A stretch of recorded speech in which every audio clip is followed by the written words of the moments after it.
ॐ नमो भगवते रुद्राय। अथ श्रीमाहेश्वरकवचम्। राजोवाच अङ्गन्यासं यदुक्तं भो महेशाक्षरसंयुतं विधानं कीदृशं तस्य कर्तव्यं केन हेतुना तद्वदस्व महाभाग विस्तरेण ममाग्रतः। भृगुरुवाच कवचं महेश्वरं राजन् देवैरपि सुदुर्लभं यः करोति स्वगात्रेषु भूतात्मा सम्भवेन्नरः। कृत्वा न्यासमिमं यस्तो सङ्ग्राम प्रविशेन्नरः न शरास्तोमरास्तस्य खड्गशक्तिपरश्वधाः प्रभवन्ति रिपुः क्वापि भवेच्छिव पराक्रमः। व्याधिग्रस्तस्तु यः कश्चित् कारयेच्चैव मार्जनम् एकादशकुशः साग्रैर्मुक्तो भवति नान्यथा। न भूतान् पिशाचाश्च कूष्माण्डान् विनायकाः शिवस्मरणमात्रेण न विशन्ति कलेवरे। त्राहि मां देव दुष्प्रेक्ष्य शत्रूणां भयवर्धना। ॐ स्वच्छन्दभैरवः प्राच्या माग्नेय्यां शिखिलोचनः भूतेशो दक्षिणे भागे नैऋत्यां भीमदर्शनः। वारुणे वृषकेतुश्च वायौ रक्षतु शङ्करः। दिग्वासाः सौम्यतो नित्यम् ऐशान्यां मदनान्तकः। वामदेव ऊर्ध्वतो रक्षेत् धूरक्षेत्रत्रिलोचनः। पुरारिः पुरतः पातु कपर्दी पातु पृष्ठतः। विश्वेशो दक्षिणे भागे वामे कालीपतिः सदा। माहेश्वरः शिरोभागे भवो भाले सदावतु। भ्रुवोर्मध्ये महातेजास्त्रिनेत्रो नेत्रयोर्द्वयोः। पिनाके नासिकादेशे कर्णयोर्गिरिजापतिः। उग्रः कपोलतो रक्षेन् मुखदेशे महाभुजः। जिह्वायामन्धकध्वंसे दन्तान् रक्षतु मृत्युजेत्। नीलकण्ठः सदा कण्ठे पृष्ठे कामाङ्गनाशनः। त्रिपुरारिः स्कन्धदेशे बाह्वोश्च चन्द्रशेखरः। हस्तिचर्मधरो हस्ते नखाङ्गुलिषु शूलभृत्। भवानीशः पातु हृदयं पातु उदरकटिर्मृडः। गुदे लिङ्गे च मेढ्रे च नाभौ च प्रमथाधिपः। जङ्घोरुचरणे भीमः सर्वाङ्गे केशवप्रियः। रोमकोपे विरूपाक्षः शब्दे स्पर्शे च योगवेत्। रक्तमज्जावसामासा शुक्रे वसुगणार्चितः। प्राणापानसमानेषु दानव्यानेषु धूर्जटेः। रक्षाहीनं तु यस्थानं वर्जितं कवचेन यत् तत्सर्वं रक्ष मे देव व्याधिदुर्गज्वरादितः। कार्यं कर्म त्विदं प्राज्ञैर्दीपं प्रज्वाल्य सर्पिषा। निवेद्य शिखिनेत्राय वारयेच्चोत्तरं मुखं। ज्वरदाह परिक्रान्तं तथान्यव्याधिसंयुतं। कुशः सम्मार्ज्य सम्मार्ज्य शिपे द्वीपशिखे ज्वरम्। एकाहिकं द्वयाहिकं वा तृतीयकचतुर्थकं। वातपित्तकफोद्भूतं सन्निपातोग्रतेजसम्। अन्यदुःखदुराधर्षं कर्म चाभिचारिकं। धातुस्थं कफसम्मिश्रं विषमकामसम्भवम्। भूताभिषङ्गसगर्तं भूतचेष्टादिसंस्थितं। शिवाज्ञां घोरमन्त्रेण पूर्ववृत्तं स्वयं स्मर। जहि देहं मनुष्यस्य दीपं गच्छ महाज्वर। कृत्वा तु कवचं दिव्यं सर्वव्याधिभयार्दनं।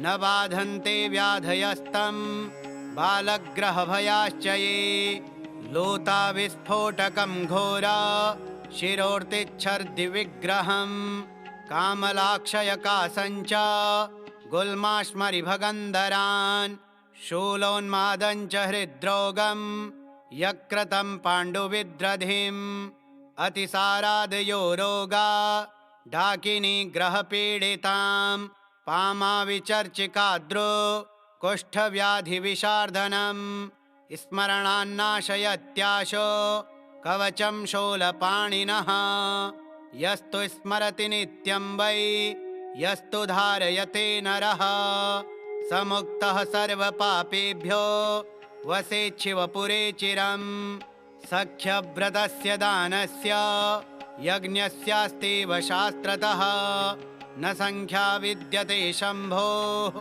सर्वकामफलप्रदं श्रोतव्यं सततं भक्त्या कवचं सर्वकामिकं लिखितं तिष्ठते यस्य गृहे सम्यगनुत्तमं न तत्र कलहोद्वेगं नाकालमरणं भवेत् नाल्पप्रजाः स्त्रियस्तत्र न दौर्भाग्यसमाश्रिताः तस्मान्माहेश्वरं नाम कवचं सुरगणार्चितं श्रोतव्यं पठितव्यं च मन्तव्यं भावुकप्रदं माहेश्वरस्य कवचं सर्वव्याधिनिशोधनं यः पठेच्चेन्नरो नित्यं सव्रजेच्छाङ्करं पुरम् राजोवाच अङ्गन्यासं यदुक्तं भो महेशाक्षरसंयुतं विधानं कीदृशं तस्य कर्तव्यं केन हेतुना तद्वदस्व महाभागा विस्तरेण ममाग्रतः भृगुरुवाच कवचं महेश्वरं राजन् देवैरपि सुदुर्लभम् यः करोति स्वगात्रेषु पूतात्मा सम्भवेन्नरः कृत्वा न्यासमिमं यस्तो सङ्ग्राम प्रविशेन्नरः न शरास्तोमरास्तस्य खड्गशक्तिपरश्वधाः प्रभवन्ति रिपुः क्वापि भवेच्छिव पराक्रमः व्याधिग्रस्तस्तु यः कश्चित् कारयेच्चैव मार्जनम् एकादशकुशः साग्रैर्मुक्तो भवति नान्यथा न भूतान पिशाचाश्च कूष्माण्डान विनायकाः शिवस्मरणमात्रेण न विशन्ति कलेवरे त्राहि मां देव दुष्प्रेक्ष्य शत्रूणां भयवर्धना ॐ स्वच्छन्दभैरवः प्राच्या माग्नेय्यां शिखिलोचनः भूतेशो दक्षिणे भागे नैऋत्यां भीमदर्शनः वारुणे वृषकेतुश्च वायौ रक्षतु शङ्करः दिग्वासाः सौम्यतो नित्यम् ऐशान्यां मदनान्तकः वामदेव ऊर्ध्वतो रक्षेत् धूरक्षेत्रत्रिलोचनः पुरारिः पुरतः पातु कपर्दी पातु पृष्ठतः विश्वेशो दक्षिणे भागे वामे कालीपतिः सदा माहेश्वरः शिरोभागे भवो भाले सदावतु भ्रुवोर्मध्ये महातेजास्त्रिनेत्रो नेत्रयोर्द्वयोः पिनाके नासिकादेशे कर्णयोर्गिरिजापतिः उग्रः कपोलतो रक्षेन् मुखदेशे महाभुजः जिह्वायां मन्धकध्वंसे दन्तान् रक्षतु मृत्युजेत् नीलकण्ठः सदा कण्ठे पृष्ठे कामाङ्गनाशनः त्रिपुरारिः स्कन्धदेशे बाह्वोश्च चन्द्रशेखरः हस्तिचर्मधरो हस्ते नखाङ्गुलिषु शूलभ्रेत् भवानीशः पातु हृदयं पातु उदरकटिर्मृडः गुदे लिङ्गे च मेढ्रे च नाभौ च प्रमथाधिपः जङ्घोरुचरणे भीमः सर्वाङ्गे केशवप्रियः रोमकूपे विरूपाक्षः शब्दे स्पर्शे च योगवेत् रक्तमज्जावसामास शुक्रे वसुगणार्चितः प्राणापानसमानेषु दानव्यानेषु धूर्जटेः रक्षाहीनं तु यस्थानं वर्जितं कवचेन यत् तत्सर्वं रक्ष मे देव व्याधिदुर्गज्वरादितः कार्यं कर्म त्विदं प्राज्ञैर्दीपं प्रज्वाल्य सर्पिषा निवेद्य शिखिनेत्राय वारयेच्चोत्तरं मुखं ज्वरदाह परिक्रान्तं तथान्यव्याधिसंयुतं कुशः सम्मार्ज्य शिपे द्वीपशिखे ज्वरम् एकाहिकं द्वयाहिकं वा तृतीयकचतुर्थकं वातपित्तकफोद्भूतं सन्निपातोग्रतेजसम् अन्यदुःखदुराधर्षं कर्म चाभिचारिकं धातुस्थं कफसम्मिश्रं विषमकामसम्भवं भूताभिषङ्गसगर्तं भूतचेष्टादिसंस्थितं शिवाज्ञां घोरमन्त्रेण पूर्ववृत्तं स्वयं स्मर जहि देहं मनुष्यस्य दीपं गच्छ महाज्वर कृत्वा तु कवचं दिव्यं सर्वव्याधिभयार्दनं न बाधन्ते व्याधयस्तं बालग्रहभयाश्च ये लोताविस्फोटकं घोरा शिरोर्तिच्छर्दिविग्रहं कामलाक्षयकासञ्च गुल्माश्मरिभगन्धरान् शूलोन्मादञ्च हृद्रोगं यक्रतं पाण्डुविद्रधिम् अतिसारादयो रोगा डाकिनीग्रहपीडितां पामाविचर्चिकाद्रो कुष्ठव्याधिविशार्दनं स्मरणान्नाशयत्याशो कवचं शूलपाणिनः यस्तु स्मरति नित्यं वै यस्तु धारयते नरः समुक्तः सर्वपापेभ्यो वसेच्छिवपुरे चिरम् सख्यव्रतस्य दानस्य यज्ञस्यास्तेव शास्त्रतः न संख्या विद्यते शम्भोः सर्वकामफलप्रदम् श्रोतव्यं सततं भक्त्या कवचं सर्वकामिकं लिखितं तिष्ठते यस्य गृहे सम्यगनुत्तमं न तत्र कलहोद्वेगं नाकालमरणं भवेत् नाल्पप्रजाः स्त्रियस्तत्र न दौर्भाग्यसमाश्रिताः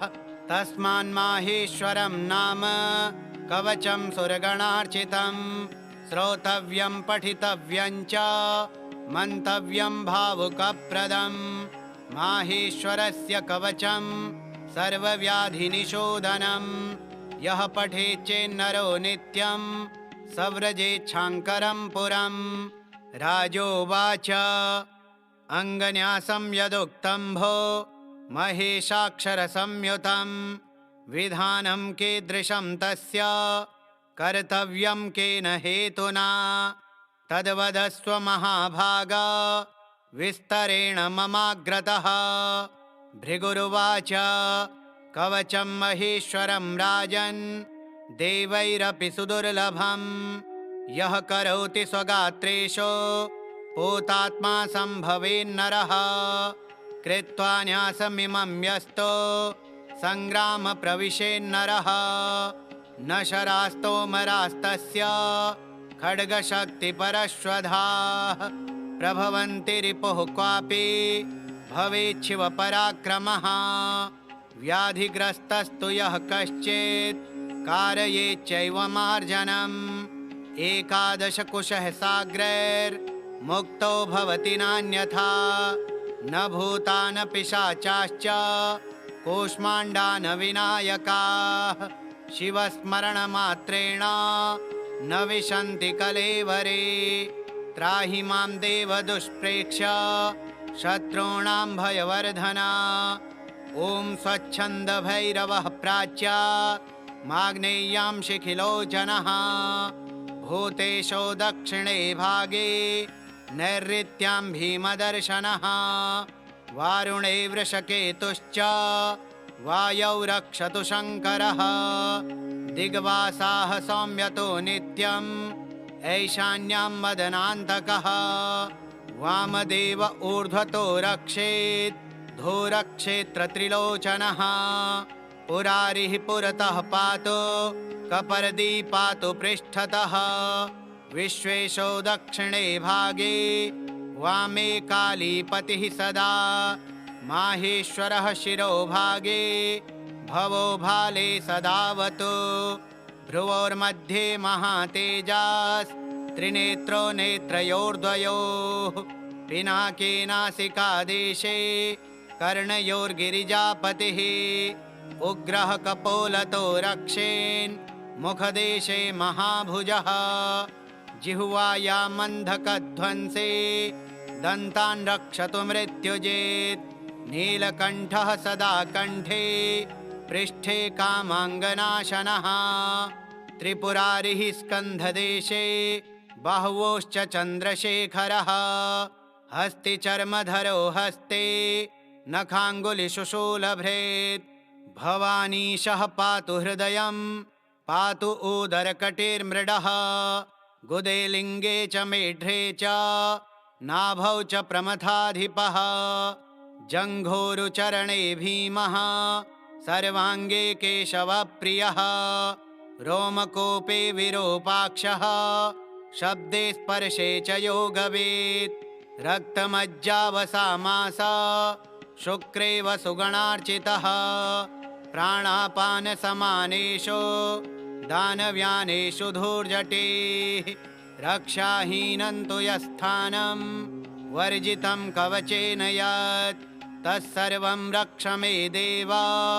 व्याधिदुर्गज्वरादितः कार्यं कर्म त्विदं प्राज्ञैर्दीपं प्रज्वाल्य सर्पिषा निवेद्य शिखिनेत्राय वारयेच्चोत्तरं मुखं ज्वरदाह परिक्रान्तं तथान्यव्याधिसंयुतं कुशः सम्मार्य शिपे द्वीपशिखे ज्वरम् एकाहिकं द्वयाहिकं वा तृतीयकचतुर्थकं वातपित्तकफोद्भूतं सन्निपातोग्रतेजसम् अन्यदुःखदुराधर्षं कर्म चाभिचारिकं धातुस्थं कफसम्मिश्रं विषमकामसम्भवं भूताभिषङ्गसगर्तं भूतचेष्टादिसंस्थितं शिवाज्ञां घोरमन्त्रेण पूर्ववृत्तं स्वयं स्मर जहि देहं मनुष्यस्य दीपं गच्छ महाज्वर कृत्वा तु कवचं दिव्यं सर्वव्याधिभयार्दनं न बाधन्ते व्याधयस्तं बालग्रहभयाश्च ये लोताविस्फोटकं घोरा शिरोर्तिच्छर्दिविग्रहं कामलाक्षयकासञ्च गुल्माश्मरिभगन्धरान् शूलोन्मादञ्च हृद्रोगं यक्रतं पाण्डुविद्रधिम् अतिसारादयो रोगा डाकिनीग्रहपीडितां पामाविचर्चिकाद्रो कुष्ठव्याधिविशार्दनं स्मरणान्नाशयत्याशो कवचं शूलपाणिनः यस्तु स्मरति नित्यं वै यस्तु धारयते नरः समुक्तः सर्वपापेभ्यो वसेच्छिवपुरे चिरम् सख्यव्रतस्य दानस्य यज्ञस्यास्तेव शास्त्रतः न संख्या विद्यते शम्भोः सर्वकामफलप्रदम् श्रोतव्यं सततं भक्त्या कवचं सर्वकामिकं लिखितं तिष्ठते यस्य गृहे सम्यगनुत्तमं न तत्र कलहोद्वेगं नाकालमरणं भवेत् नाल्पप्रजाः स्त्रियस्तत्र न दौर्भाग्यसमाश्रिताः तस्मान्माहेश्वरं नाम कवचं सुरगणार्चितं श्रोतव्यं पठितव्यं च मन्तव्यं भावुकप्रदं माहेश्वरस्य कवचं सर्वव्याधिनिशोधनं यः पठेच्चेन्नरो नित्यं सव्रजेच्छाङ्करं पुरं राजोवाच अङ्गन्यासं यदुक्तं भो महेशाक्षरसंयुतं विधानं कीदृशं तस्य कर्तव्यं केन हेतुना तद्वदस्व महाभाग विस्तरेण ममाग्रतः। भृगुरुवाच कवचं महेश्वरं राजन् देवैरपि सुदुर्लभं यः करोति स्वगात्रेषु भूतात्मा सम्भवेन्नरः कृत्वा न्यासमिमं यस्तो सङ्ग्राम प्रविशेन्नरः न शरास्तोमरास्तस्य खड्गशक्तिपरश्वधाः प्रभवन्ति रिपुः क्वापि भवेच्छिव पराक्रमः व्याधिग्रस्तस्तु यः कश्चित् कारयेच्चैव मार्जनम् एकादशकुशः साग्रैर्मुक्तो भवति नान्यथा न भूता न पिशाचाश्च कूष्माण्डा न विनायकाः शिवस्मरणमात्रेण न विशन्ति कलेवरे त्राहि मां देव दुष्प्रेक्ष्य शत्रूणां भयवर्धना ॐ स्वच्छन्दभैरवः प्राच्या माग्नेय्यां शिखिलोचनः भूतेशो दक्षिणे भागे नैऋत्यां भीमदर्शनः वारुणे वृषकेतुश्च वायौ रक्षतु शङ्करः दिग्वासाः सौम्यतो नित्यम् ऐशान्यां मदनान्तकः वामदेव ऊर्ध्वतो रक्षेत् धूरक्षेत्रत्रिलोचनः पुरारिः पुरतः पातु कपर्दी पातु पृष्ठतः विश्वेशो दक्षिणे भागे वामे कालीपतिः सदा माहेश्वरः शिरोभागे भवो भाले सदावतु भ्रुवोर्मध्ये महातेजास् त्रिनेत्रो नेत्रयोर्द्वयोः पिनाके नासिकादेशे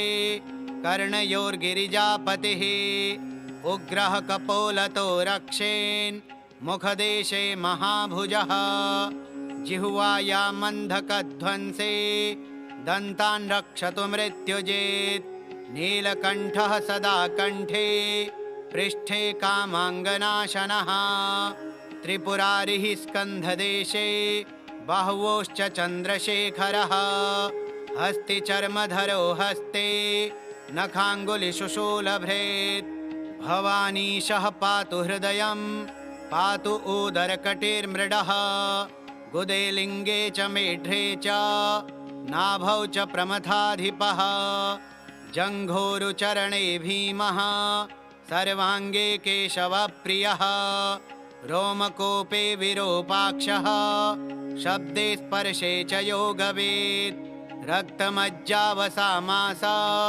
शुक्रेव सुगणार्चितः प्राणापानसमानेषु दानव्यानेषु धूर्जटेः रक्षाहीनं तु यस्थानं वर्जितं कवचेन यत् तत्सर्वं रक्ष मे देव व्याधिदुर्गज्वरादितः कार्यं कर्म त्विदं प्राज्ञैर्दीपं प्रज्वाल्य सर्पिषा निवेद्य शिखिनेत्राय वारयेच्चोत्तरं मुखं ज्वरदाह परिक्रान्तं तथान्यव्याधिसंयुतं कुशः सम्मार्ज्य सम्मार्ज्य शिपे द्वीपशिखे ज्वरम् एकाहिकं द्वयाहिकं वा तृतीयकचतुर्थकं वातपित्तकफोद्भूतं सन्निपातोग्रतेजसम् अन्यदुःखदुराधर्षं कर्म चाभिचारिकं धातुस्थं कफसम्मिश्रं विषमकामसम्भवं भूताभिषङ्गसगर्तं भूतचेष्टादिसंस्थितं शिवाज्ञां घोरमन्त्रेण पूर्ववृत्तं स्वयं स्मर जहि देहं मनुष्यस्य दीपं गच्छ महाज्वर कृत्वा तु कवचं दिव्यं सर्वव्याधिभयार्दनं न बाधन्ते व्याधयस्तं बालग्रहभयाश्च ये लोताविस्फोटकं घोरा शिरोर्तिच्छर्दि विग्रहं कामलाक्षयकासञ्च गुल्माश्मरिभगन्धरान् शूलोन्मादञ्च हृद्रोगं यक्रतं पाण्डुविद्रधिम् अतिसारादयो रोगा डाकिनीग्रहपीडितां पामाविचर्चिकाद्रो कुष्ठव्याधिविशार्दनं स्मरणान्नाशयत्याशो कवचं शूलपाणिनः यस्तु स्मरति नित्यं वै यस्तु धारयते नरः समुक्तः सर्वपापेभ्यो वसेच्छिवपुरे चिरम् सख्यव्रतस्य दानस्य यज्ञस्यास्तेव शास्त्रतः न संख्या विद्यते शम्भोः सर्वकामफलप्रदम् श्रोतव्यं सततं भक्त्या कवचं सर्वकामिकं लिखितं तिष्ठते यस्य गृहे सम्यगनुत्तमं न तत्र कलहोद्वेगं नाकालमरणं भवेत् नाल्पप्रजाः स्त्रियस्तत्र न दौर्भाग्यसमाश्रिताः तस्मान्माहेश्वरं नाम कवचं सुरगणार्चितं श्रोतव्यं पठितव्यं च मन्तव्यं भावुकप्रदं माहेश्वरस्य कवचं सर्वव्याधिनिशोधनं यः पठेच्चेन्नरो नित्यं सव्रजेच्छाङ्करं पुरम् राजोवाच अङ्गन्यासं यदुक्तं भो महेशाक्षरसंयुतं विधानं कीदृशं तस्य कर्तव्यं केन हेतुना तद्वदस्व महाभागा विस्तरेण ममाग्रतः भृगुरुवाच कवचं महेश्वरं राजन् देवैरपि सुदुर्लभम् यः करोति स्वगात्रेषु पूतात्मा सम्भवेन्नरः कृत्वा न्यासमिमं यस्तो सङ्ग्राम प्रविशेन्नरः न शरास्तोमरास्तस्य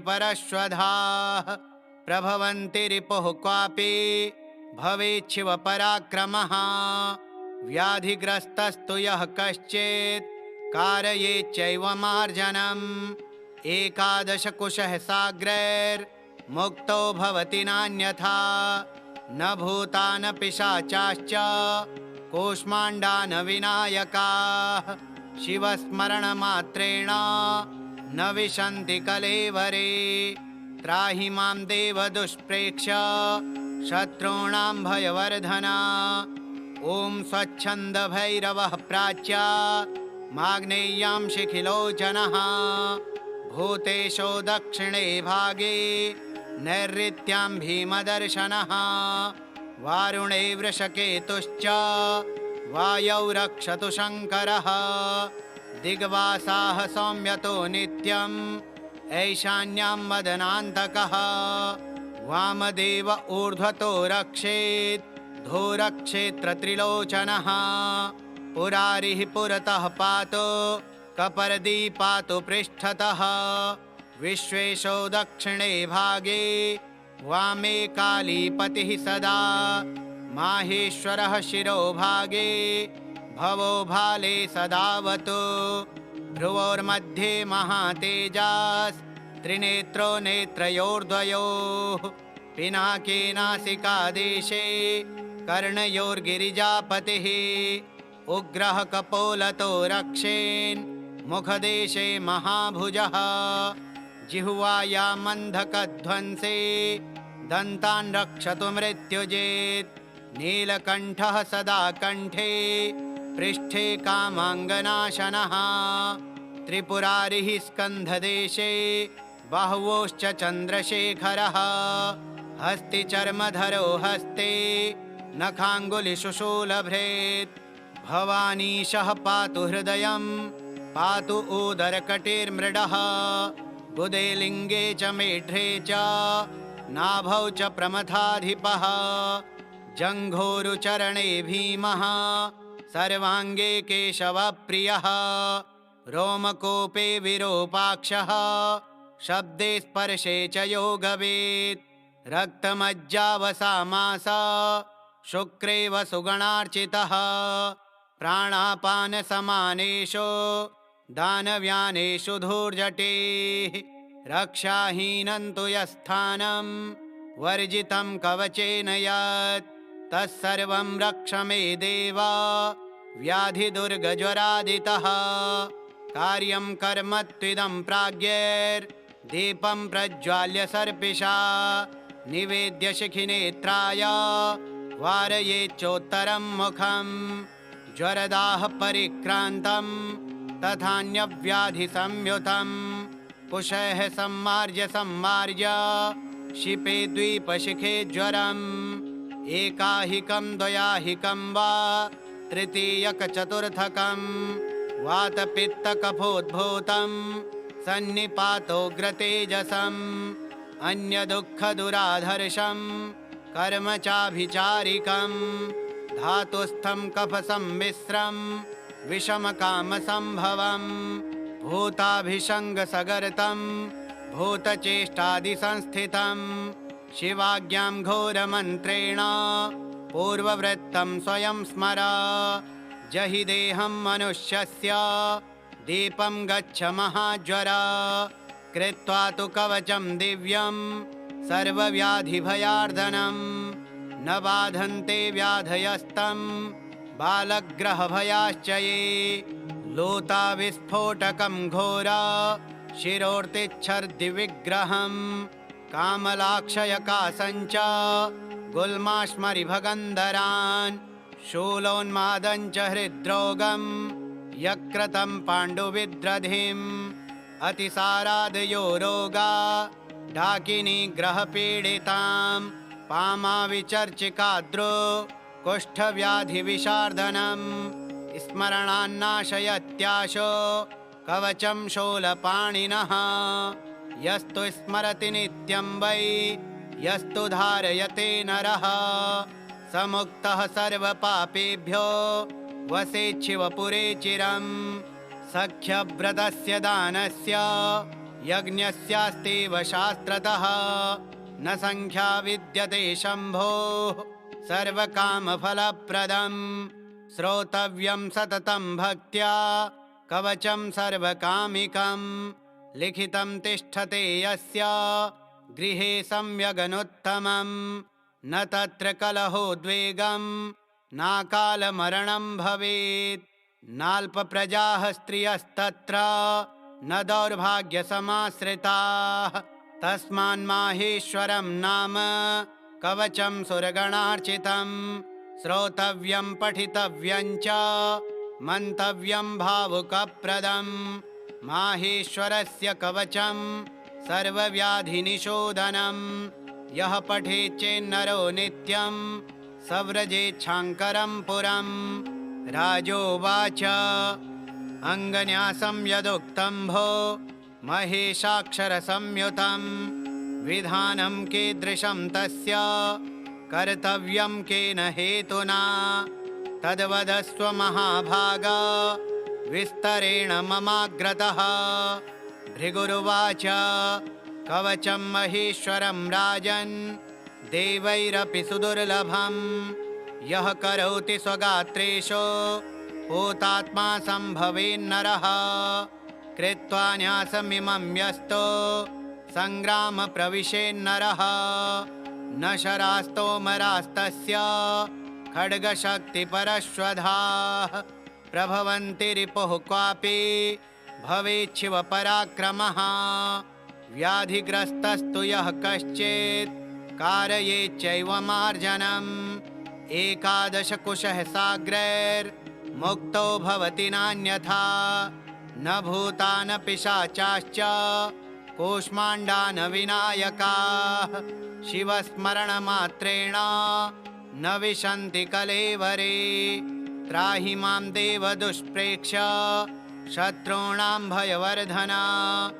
ॐ स्वच्छन्दभैरवः प्राच्या माग्नेय्यां शिखिलोचनः भूतेशो दक्षिणे भागे नैऋत्यां भीमदर्शनः वारुणे वृषकेतुश्च वायौ रक्षतु शङ्करः दिग्वासाः सौम्यतो नित्यं ऐशान्यां मदनान्तकः वामदेव ऊर्ध्वतो रक्षेत् धोरक्षेत्रत्रिलोचनः पुरारिः पुरतः पातु कपर्दी पातु पृष्ठतः विश्वेशो दक्षिणे भागे वामे कालीपतिः सदा माहेश्वरः शिरोभागे भवो भाले सदावतु भ्रुवोर्मध्ये महातेजास् त्रिनेत्रो नेत्रयोर्द्वयोः पिनाके नासिकादेशे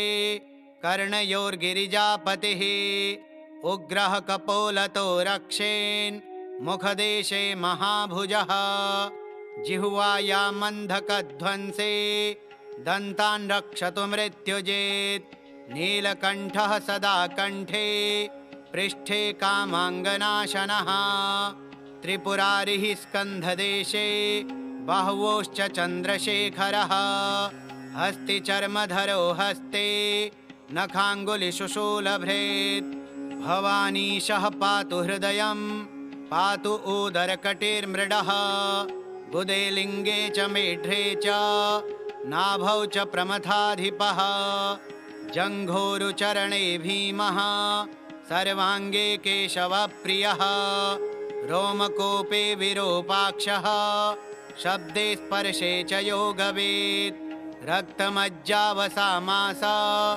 शुक्रे वसुगणार्चितः प्राणापानसमानेषु दानव्यानेषु धूर्जटेः रक्षाहीनं तु यस्थानं वर्जितं कवचेन यत् तत्सर्वं रक्ष मे देव व्याधिदुर्गज्वरादितः कार्यं कर्म त्विदं प्राज्ञैर्दीपं प्रज्वाल्य सर्पिषा निवेद्य शिखिनेत्राय वारयेच्चोत्तरं मुखं ज्वरदाह परिक्रान्तं तथान्यव्याधिसंयुतं कुशः सम्मार्य शिपे द्वीपशिखे ज्वरम् एकाहिकं द्वयाहिकं वा तृतीयकचतुर्थकं वातपित्तकफोद्भूतं सन्निपातोग्रतेजसम् अन्यदुःखदुराधर्षं कर्म चाभिचारिकं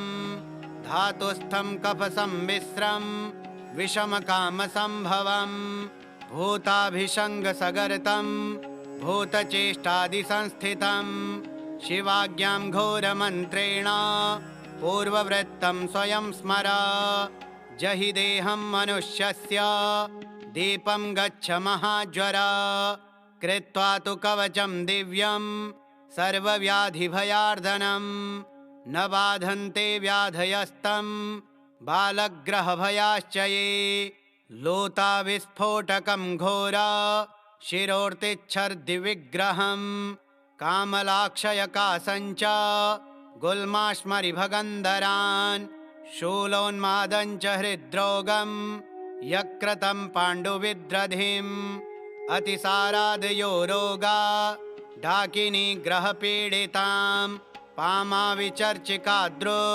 कुष्ठव्याधिविशार्दनं स्मरणान्नाशयत्याशो कवचं शूलपाणिनः यस्तु स्मरति नित्यं वै यस्तु धारयते नरः समुक्तः सर्वपापेभ्यो वसेच्छिवपुरे चिरम् सख्यव्रतस्य दानस्य यज्ञस्यास्तेव शास्त्रतः न संख्या विद्यते शम्भोः सर्वकामफलप्रदम् श्रोतव्यं सततं भक्त्या कवचं सर्वकामिकं लिखितं तिष्ठते यस्य गृहे सम्यगनुत्तमं न तत्र कलहोद्वेगं नाकालमरणं भवेत् नाल्पप्रजाः स्त्रियस्तत्र न दौर्भाग्यसमाश्रिताः तस्मान्माहेश्वरं नाम कवचं सुरगणार्चितं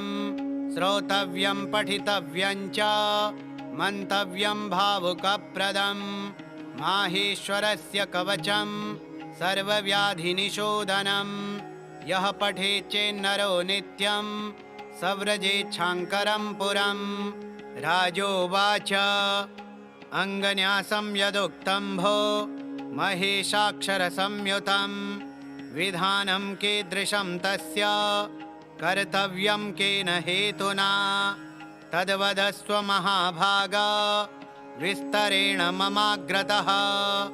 भृगुरुवाच कवचं महेश्वरं राजन् देवैरपि सुदुर्लभं यः करोति स्वगात्रेषु भूतात्मा सम्भवेन्नरः। कृत्वा न्यासमिमं यस्तो संग्राम प्रविशेन्नरः न शरास्तोमरास्तस्य खड्गशक्तिपरश्वधाः प्रभवन्ति रिपुः क्वापि भवेच्छिव पराक्रमः। व्याधिग्रस्तस्तु यः कश्चित् कारयेच्चैव मार्जनम् एकादश कुशः साग्रैर्मुक्तो भवति नान्यथा न भूतान पिशाचाश्च कूष्माण्डान विनायकाः शिवस्मरणमात्रेण न विशन्ति कलेवरे। त्राहि मां देव दुष्प्रेक्ष्य शत्रूणां भयवर्धना। ॐ स्वच्छन्द भैरवः प्राच्या माग्नेय्यां शिखिलोचनः भूतेशो दक्षिणे भागे नैऋत्यां भीमदर्शनः। वारुणे वृषकेतुश्च वायौ रक्षतु शङ्करः। दिग्वासाः सौम्यतो नित्यम् ऐशान्यां मदनान्तकः।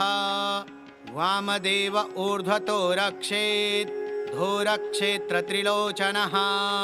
पुरारिः पुरतः पातु कपर्दी पातु पृष्ठतः। विश्वेशो दक्षिणे भागे वामे कालीपतिः सदा। माहेश्वरः शिरोभागे भवो भाले सदावतु। भ्रुवोर्मध्ये महातेजास्त्रिनेत्रो नेत्रयोर्द्वयोः। पिनाके नासिकादेशे कर्णयोर्गिरिजापतिः। उग्रः कपोलतो रक्षेन् मुखदेशे महाभुजः। जिह्वायां मन्धकध्वंसे दन्तान् रक्षतु मृत्युजेत्। नीलकण्ठः सदा कण्ठे पृष्ठे कामाङ्गनाशनः। त्रिपुरारिः स्कन्धदेशे बाह्वोश्च चन्द्रशेखरः। हस्तिचर्मधरो हस्ते नखाङ्गुलिषु शूलभृत्। भवानीशः पातु हृदयं पातु उदरकटिर्मृडः। गुदे लिङ्गे च मेढ्रे च नाभौ च प्रमथाधिपः। जङ्घोरुचरणे भीमः सर्वाङ्गे केशवप्रियः। रोमकोपे विरूपाक्षः शब्दे स्पर्शे च योगवेत्। रक्तमज्जावसामासा शुक्रे वसुगणार्चितः। प्राणापानसमानेषु दानव्यानेषु धूर्जटेः। रक्षाहीनं तु यस्थानं वर्जितं कवचेन यत् तत्सर्वं रक्ष मे देव व्याधिदुर्गज्वरादितः। कार्यं कर्म त्विदं प्राज्ञैर्दीपं प्रज्वाल्य सर्पिषा। निवेद्य शिखिनेत्राय वारयेच्चोत्तरं मुखं। ज्वरदाह परिक्रान्तं तथान्यव्याधिसंयुतं।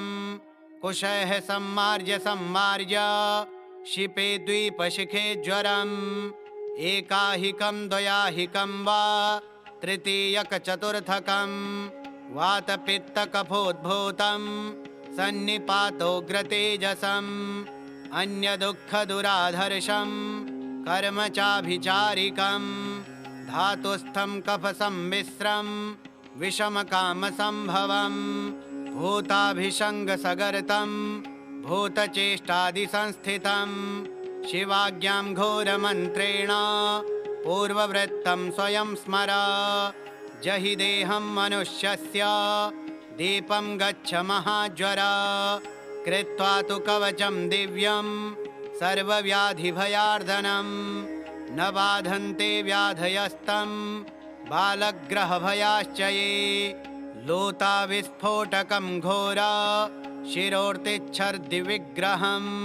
कामलाक्षयकासञ्च गुल्माश्मरिभगन्धरान् शूलोन्मादं च हृद्रोगं यकृतं पाण्डुविद्रधिम् अतिसारादयो रोगा डाकिनी ग्रहपीडितां पामाविचर्चिकाद्रो कुष्ठव्याधिविशार्दनं स्मरणान्नाशयत्याशो कवचं शूलपाणिनः यस्तु स्मरति नित्यं वै यस्तु धारयते नरः समुक्तः सर्वपापेभ्यो वसेच्छिवपुरे चिरं सख्यव्रतस्य दानस्य यज्ञस्यास्तेव शास्त्रतः न संख्या विद्यते शम्भोः सर्वकामफलप्रदं श्रोतव्यं सततं भक्त्या कवचं सर्वकामिकं लिखितं तिष्ठते यस्य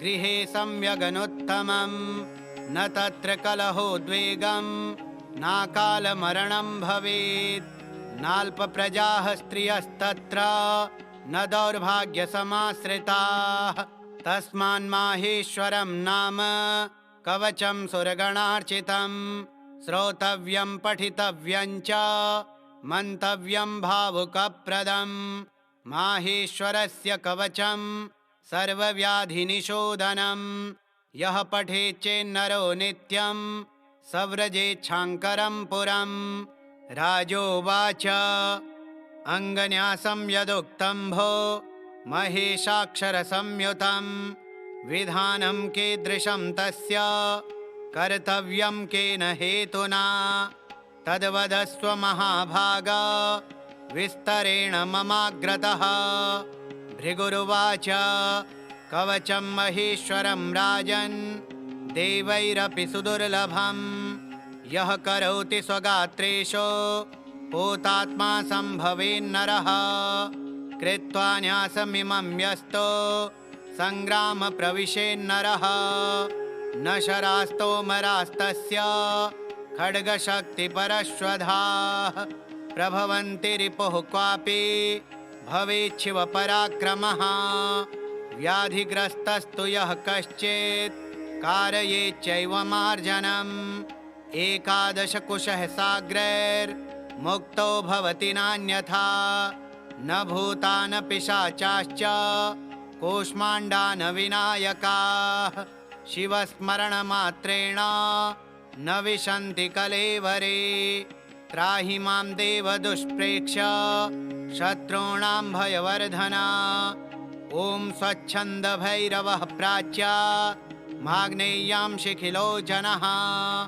भूतेशो दक्षिणे भागे नैऋत्यां भीमदर्शनः वारुणे वृषकेतुश्च वायौ रक्षतु शङ्करः दिग्वासाः सौम्यतो नित्यम् ऐशान्यां मदनान्तकः वामदेव ऊर्ध्वतो रक्षेत् धूरक्षेत्रत्रिलोचनः पुरारिः पुरतः पातु कपर्दी पातु पृष्ठतः विश्वेशो दक्षिणे भागे वामे कालीपतिः सदा माहेश्वरः शिरोभागे भवो भाले सदावतु भ्रुवोर्मध्ये महातेजास् त्रिनेत्रो नेत्रयोर्द्वयोः पिनाके नासिकादेशे कर्णयोर्गिरिजापतिः उग्रः कपोलतो रक्षेन् मुखदेशे महाभुजः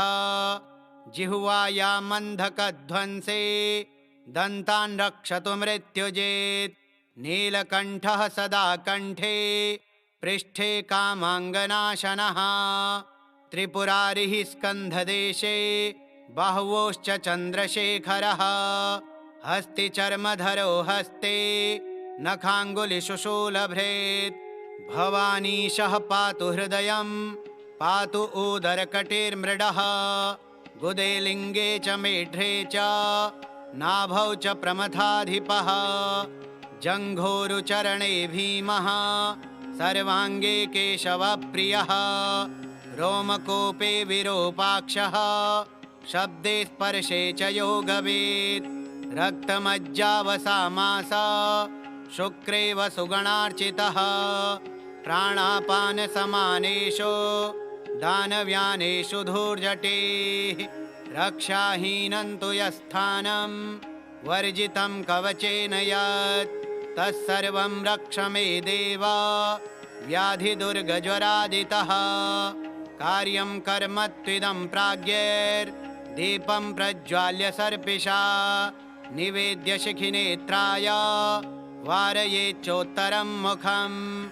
ज्वरदाह परिक्रान्तं तथान्यव्याधिसंयुतं कुशः सम्मार्ज्य क्षिपे द्वीपशिखे ज्वरम्। एकाहिकं द्वयाहिकं वा तृतीयकचतुर्थकं वातपित्तकफोद्भूतं सन्निपातोग्रतेजसम्।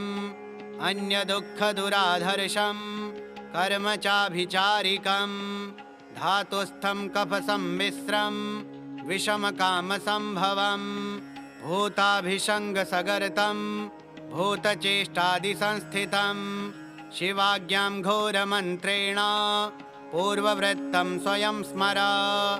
जहि देहं मनुष्यस्य दीपं गच्छ महाज्वर कृत्वा तु कवचं दिव्यं सर्वव्याधिभयार्दनं। न बाधन्ते व्याधयस्तं बालग्रहभयाश्च ये लूताविस्फोटकं घोरा शिरोर्तिच्छर्दि विग्रहं। कामलाक्षयकासञ्च गुल्माश्मरिभगन्धरान् शूलोन्मादञ्च हृद्रोगं यकृतं पाण्डुविद्रधिम्। अतिसारादयो रोगा डाकिनी ग्रहपीडितां पामाविचर्चिकाद्रो कुष्ठव्याधिविशार्दनं। स्मरणान्नाशयत्याशो कवचं शूलपाणिनः यस्तु स्मरति नित्यं वै यस्तु धारयते नरः। समुक्तः सर्वपापेभ्यो वसेच्छिवपुरे चिरम्। सख्यव्रतस्य दानस्य यज्ञस्यास्तेव शास्त्रतः न संख्या विद्यते शम्भोः सर्वकामफलप्रदम्। श्रोतव्यं सततं भक्त्या कवचं सर्वकामिकं लिखितं तिष्ठते यस्य गृहे सम्यगनुत्तमं। न तत्र कलहोद्वेगं नाकालमरणं भवेत्। नाल्पप्रजाः स्त्रियस्तत्र न दौर्भाग्यसमाश्रिताः। तस्मान्माहेश्वरं नाम कवचं सुरगणार्चितं। श्रोतव्यं पठितव्यं च मन्तव्यं भावुकप्रदं। माहेश्वरस्य कवचं सर्वव्याधिनिशोधनं। यः पठेच्चेन्नरो नित्यं स व्रजेच्छाङ्करं पुरम्। राजोवाच अङ्गन्यासं यदुक्तं भो महेशाक्षरसंयुतं। विधानं कीदृशं तस्य कर्तव्यं केन हेतुना तद्वदस्व महाभागा विस्तरेण ममाग्रतः। भृगुरुवाच कवचं महेश्वरं राजन् देवैरपि सुदुर्लभम्। यः करोति स्वगात्रेषु पूतात्मा सम्भवेन्नरः। कृत्वा न्यासमिमं यस्तो सङ्ग्रामप्रविशेन्नरः। न शरास्तोमरास्तस्य खड्गशक्तिपरश्वधाः। प्रभवन्ति रिपुः क्वापि भवेच्छिवपराक्रमः। व्याधिग्रस्तस्तु यः कश्चित् कारयेच्चैव मार्जनम्। एकादशकुशः साग्रैर्मुक्तो भवति नान्यथा। न भूता न पिशाचाश्च कूष्माण्डा न विनायकाः। शिवस्मरणमात्रेण न विशन्ति कलेवरे। त्राहि मां देव दुष्प्रेक्ष्य शत्रूणां भयवर्धना। ॐ स्वच्छन्दभैरवः प्राच्या माग्नेय्यां शिखिलोचनः। भूतेशो दक्षिणे भागे नैऋत्यां भीमदर्शनः। वारुणे वृषकेतुश्च वायौ रक्षतु शङ्करः। दिग्वासाः सौम्यतो नित्यम् ऐशान्यां मदनान्तकः। वामदेव ऊर्ध्वतो रक्षेत् धूरक्षेत्रत्रिलोचनः पुरारिः पुरतः पातु कपर्दी पातु पृष्ठतः विश्वेशो दक्षिणे भागे वामे कालीपतिः सदा माहेश्वरः शिरोभागे भवो भाले सदावतु भ्रुवोर्मध्ये महातेजास् त्रिनेत्रो नेत्रयोर्द्वयोः पिनाके नासिकादेशे कर्णयोर्गिरिजापतिः उग्रः कपोलतो रक्षेन् मुखदेशे महाभुजः जिह्वायां मन्धकध्वंसे दन्तान् रक्षतु मृत्युजेत् नीलकण्ठः सदा कण्ठे पृष्ठे कामाङ्गनाशनः त्रिपुरारिः स्कन्धदेशे बाह्वोश्च चन्द्रशेखरः हस्तिचर्मधरो हस्ते नखाङ्गुलिशुशूलभृत् भवानीशः पातु हृदयं पातु उदरकटिर्मृडः गुदे लिङ्गे च मेढ्रे च नाभौ च प्रमथाधिपः जङ्घोरुचरणे भीमः सर्वाङ्गे केशवप्रियः रोमकोपे विरूपाक्षः शब्दे स्पर्शे च योगवेत् रक्तमज्जावसामासा शुक्रेव सुगणार्चितः प्राणापानसमानेषु दानव्यानेषु धूर्जटेः रक्षाहीनं तु यस्थानं वर्जितं कवचेन यत् तत्सर्वं रक्ष मे देव व्याधिदुर्गज्वरादितः कार्यं कर्म त्विदं प्राज्ञैर्दीपं प्रज्वाल्य सर्पिषा निवेद्य शिखिनेत्राय वारयेच्चोत्तरं मुखं ज्वरदाह परिक्रान्तं तथान्यव्याधिसंयुतं कुशः सम्मार्य शिपे द्वीपशिखे ज्वरम् एकाहिकं द्वयाहिकं वा तृतीयकचतुर्थकं वातपित्तकफोद्भूतं सन्निपातोग्रतेजसम् अन्यदुःखदुराधर्षं कर्म चाभिचारिकं धातुस्थं कफसम्मिश्रं विषमकामसम्भवं भूताभिषङ्गसगर्तं भूतचेष्टादिसंस्थितं शिवाज्ञां घोरमन्त्रेण पूर्ववृत्तं स्वयं स्मर जहि देहं मनुष्यस्य दीपं गच्छ महाज्वर कृत्वा तु कवचं दिव्यं सर्वव्याधिभयार्दनं न बाधन्ते व्याधयस्तं बालग्रहभयाश्च ये लोताविस्फोटकं घोरा शिरोर्तिच्छर्दिविग्रहं कामलाक्षयकासञ्च गुल्माश्मरिभगन्धरान् शूलोन्मादञ्च हृद्रोगं यक्रतं पाण्डुविद्रधिम् अतिसारादयो रोगा डाकिनी ग्रहपीडितां पामाविचर्चिकाद्रो कुष्ठव्याधिविशार्दनं स्मरणान्नाशयत्याशो कवचं शूलपाणिनः यस्तु स्मरति नित्यं वै यस्तु धारयते नरः समुक्तः सर्वपापेभ्यो वसेच्छिवपुरे चिरम् सख्यव्रतस्य दानस्य यज्ञस्यास्तेव शास्त्रतः